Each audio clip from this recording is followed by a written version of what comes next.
Madame Le Pen, faut-il un embargo total sur le gaz, sur le pétrole russe, comme le demande par exemple François Hollande, pour cesser de, comme il le dit, financer la guerre en Ukraine? Non, résolument non. Et je suis frappé d'ailleurs parce que la France fait partie des pays qui poussent précisément à l'embargo total sur le pétrole et sur le gaz. Les conséquences pour les Français, si cette décision est prise, seront cataclysmiques. Moi, je souhaite protéger les Français.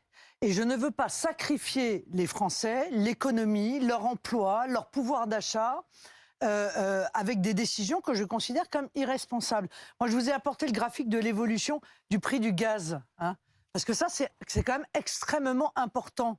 Plus 245%.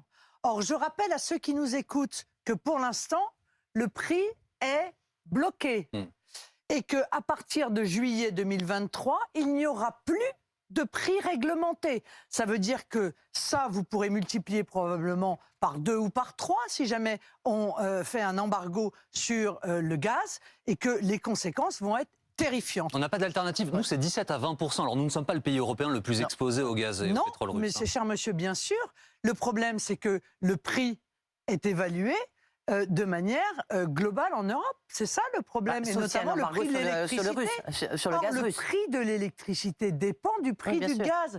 Oui, mais d'accord, mais beaucoup de Français ne voient pas le rapport. Le prix de l'électricité est indexé sur le prix du gaz. Si le prix du gaz explose, comme c'est le cas et comme ça risque d'être le cas, eh bien le prix de l'électricité va s'envoler et nous allons être ruinés.